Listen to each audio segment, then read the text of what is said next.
ये क्लास 7 में simple equation में एक्सरसाइज 4.1 का क्वेश्चन नंबर 4 है, right equations for the following statements. इसमें बहुत सारे स्टेटमेंट दिए गए, आपको इसको इक्वेशन फॉर्म में लिखना है।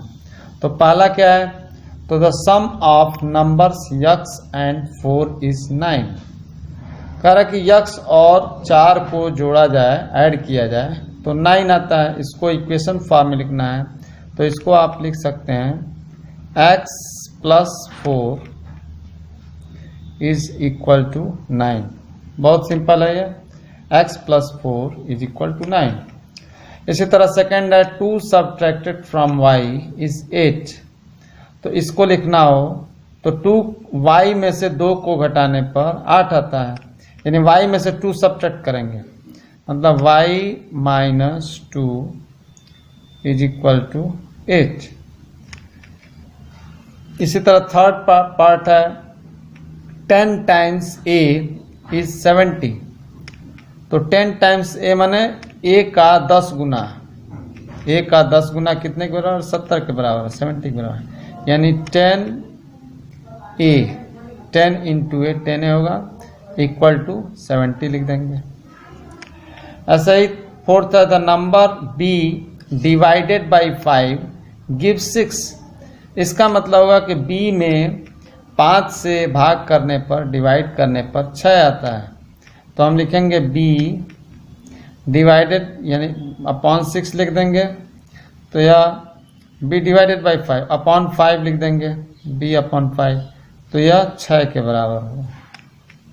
फिफ्थ है 3/4 ऑफ t इज 15। तो 3/4 ऑफ t, तो 3/4 का मतलब होगा फ्रैक्शन में 3/4 और किसका, तो t का, यानी 3/4 ऑफ t मतलब 3/4 इंटू टी हो जाएगा, और यह किसके बराबर है, तो 15 के बराबर। इसी तरह फिफ्थ पार्ट है 7 times m plus 7 gets to 77। इसका मतलब होगा कि 7 टाइम्स यम्स का मतलब होगा 7 यम एंड प्लस 7 माने प्लस का साइन लगा 7, और यह कितने के बराबर है, तो 77 के इक्वल है। इसी तरह सेवेंथ है 1/4 of a number x minus 4 gives 4।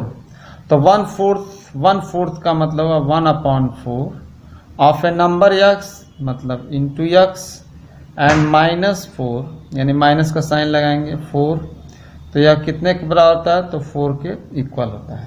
तो इस तरह इसी के और पार्ट जो अदर पार्ट हैं आप इसको कर सकते हैं। इसी तरह क्वेश्चन नंबर 5 है right the following equations in standard form. Standard form में आपको लिखना है, इन स्टेटमेंट फॉर्म। स्टेटमेंट देना है, इक्वेशन दिया गया है p प्लस 4 इक्वल टू 15।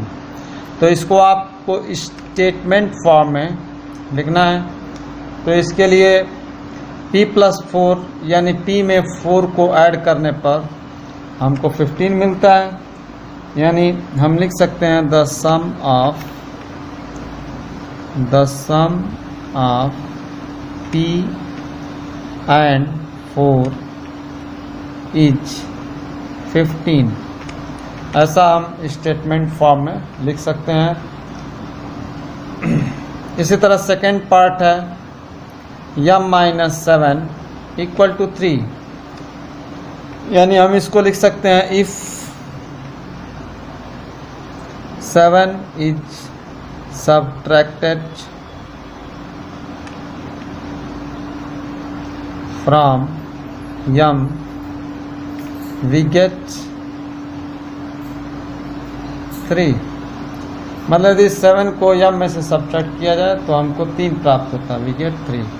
इसी तरह थर्ड है 2m इक्वल टू 7। 2m माना 2 टाइम्स m, तो लिख सकते हैं 2 टाइम्स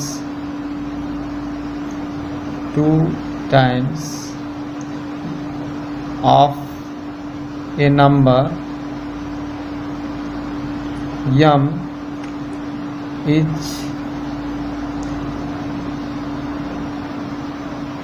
इज इक्वल टू 7, ऐसा हम लिख सकते हैं। इसी तरह इसका फोर्थ पार्ट है यम अपॉन 5, माने यम डिवाइडेड बाई 5 गिव्स 3। तो हम लिख सकते हैं when m is divided by 5 we get 3। M को जब 5 से डिवाइड करते हैं तो हमें 3 प्राप्त होता है, 3 प्राप्त होता है। इसी तरह फिफ्थ पार्ट है 3/5 यम इक्वल टू 6, यानी इसको हम लिख सकते हैं 3/5 को फ्रैक्शन में लिखना हो वर्ड में तो लिखेंगे 3/5 of a number m is 6। 3/5 of a number, ठीक है, यम इज इक्वल टू 6। इसी तरह से 6 है 3p + 4 इक्वल टू 25। हम लिखेंगे if we add 4 to 3/5 3 times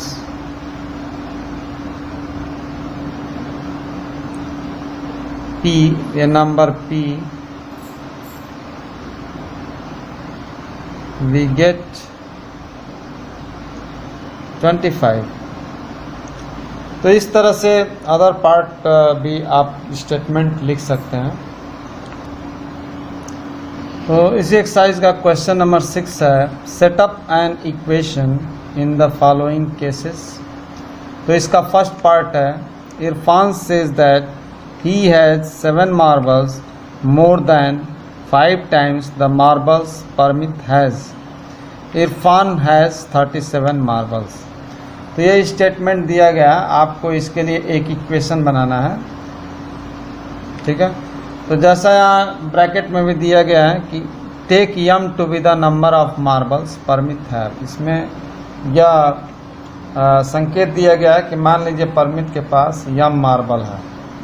तो फिर से एक बार देखिए Irfan says that he has 7 marbles more, माना 7 मार्बल्स अधिक है किससे, तो 5 टाइम्स द मार्बल्स परमिट है। परमिट के पास जो भी मार्बल्स हैं, मार्बल्स मान शीशे की गोलियाँ, उससे उसके 5 गुने से 7 अधिक हैं इरफान के पास, ठीक है। तो हम मान लेते हैं let Parmit has m marbles,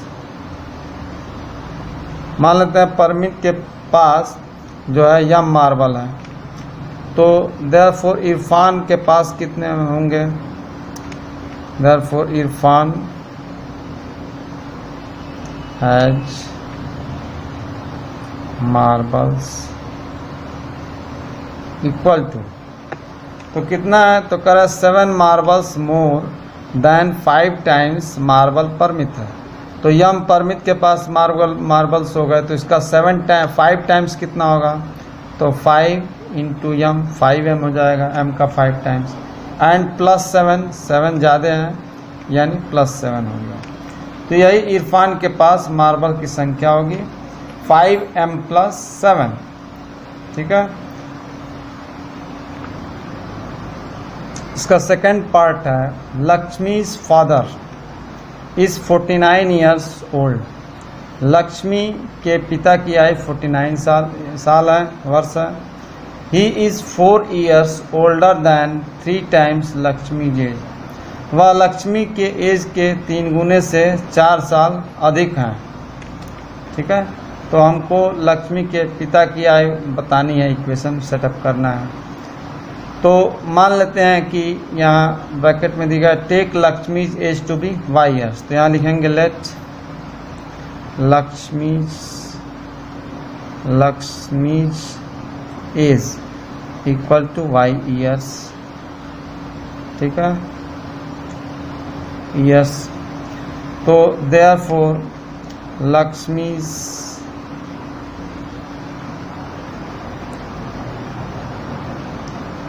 father's age।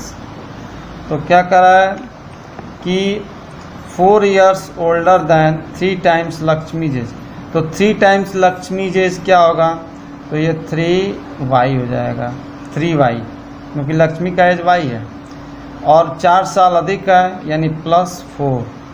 तो लक्ष्मी के पिता की आयु हो जाएगी, लेकिन लक्ष्मी के पिता की आयु दी गई 49 years old, but Lakshmi's father's age equal to 49 years। तो दोनों लक्ष्मी के फादर की आयु है, लेकिन एक y के टर्म में एक 49 years है, यानी दोनों को हम इक्वल कर देंगे, यानी 3y + 4 इक्वल टू 49। तो ये इक्वेशन सेटअप हो गया। इसी तरह फर्स्ट पार्ट में आप देख रहे हैं इरफान हैज़ मार्बल्स 5m+7, लेकिन इरफान के पास 37 मार्बल्स यहाँ दिया गया है, ठीक है। तो यहाँ 5m+7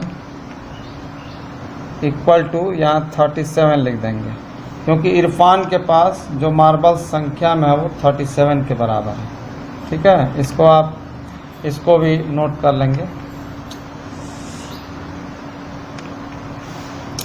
तो ये सेकंड पार्ट हो गया। इसी तरह से थर्ड पार्ट आप देख सकते हैं, इसका थर्ड पार्ट, इसी तरह इसका थर्ड पार्ट है। The teacher tells the class that highest marks obtain bye a student in her class is twice the lowest marks +7। कह रहा है कि क्लास में जो हाईएस्ट मार्क पाने वाला स्टूडेंट है उसका जो मार्क्स है वो लोएस्ट मार्क का जो दोगुना है, twice the lowest mark, lowest mark के दोगुने से 7 अधिक है। तो फिर कर हाईएस्ट मार्क्स इज 87, ब्रैकेट में दिया है take the lowest score is यल। तो इसको हम सॉल्व करते हैं। तो यहाँ द हाईएस्ट मार्क्स कर लीजिए, स्कोर कर लीजिए, दोनों एक ही चीज़ है। तो क्या है कि the highest marks obtain bye student is twice the lowest mark +7, twice the lowest mark हमने यल माना है, तो इसका दोगुना मतलब 2l एंड +7 यानी +7, ये हाईएस्ट मार्क हो गया। लेकिन हाईएस्ट मार्क यहाँ दिया गया है, हाईएस्ट मार्क इक्वल टू 87, यानी दोनों सेम चीज़ है। ये L के टर्म में है, ये 87 मार्क्स है।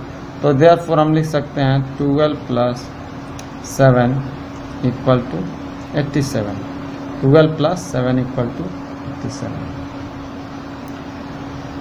इसका फोर्थ पार्ट है in an isosceles triangle. Isosceles triangle जानते हैं, जिसमें 2 इक्वल साइड होता है, उसे आइसोसेल्स ट्रायंगल कहते हैं। The vertex angle is twice either base angle. जो वर्टेक्स एंगल है वो बेस एंगल का दोगुना है। Remember that the sum of angles of triangle is 180 degree. Let the base angle be b, small b मान लेते हैं। तो एक जरा इसका डायग्राम यदि हम बनाएं तो आइसोसेल्स ट्रायंगल में 2 इक्वल साइड होंगे। मान लेते हैं ट्रायंगल होता है ABC, यह दोनों साइड इक्वल हैं। तो इक्वल साइड के अपोजिट एंगल इक्वल होते हैं। तो जो एंगल B होगा, एंगल C होगा, ये इक्वल होंगे। एंगल B और एंगल C ये इक्वल होते हैं आइसोसेल्स ट्रायंगल में, ठीक है। और इस इक्वल एंगल को हम बेस एंगल कहते हैं। और बेस एंगल को हमने माना है let base angle equal to B,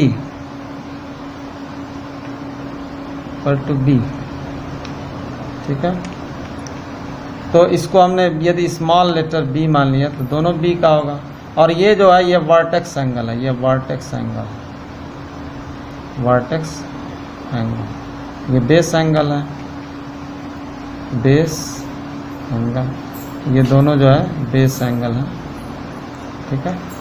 तो अब कह रहा है कि जो वर्टेक्स एंगल है ये बेस एंगल का दोगुना है, किसी भी एक बेस एंगल का दोगुना है। तो इसलिए वर्टेक्स एंगल हम लिख सकते हैं, वर्टेक्स एंगल, तो ये बी का दोगुना हो जाएगा 2b। अब ये भी दिया है कि तीनों एंगल का सम 180 है, तो हम लिख सकते हैं angle a plus angle b plus angle c equal to 180 degree. Angle, तीनों एंगल का सम 180 होता है। अब इसमें एंगल ए जो है ये वर्टेक्स एंगल है, ठीक है, तो वर्टेक्स एंगल ए 2b है, तो एंगल ए की जगह हम 2b लिख सकते हैं, प्लस एंगल बी और एंगल सी b डिग्री का है, तो यहाँ b लिखेंगे और c को भी b लिखेंगे, तो 180 हो जाएगा। अब ये सबको जोड़ेंगे 2b plus b plus b, तो ये 4b हो जाएगा, 4b इक्वल टू 180 डिग्री। तो यह इक्वेशन हो जाएगा, यह 4b इक्वल टू 180 डिग्री, यही जो है इसका इक्वेशन हो जाएगा।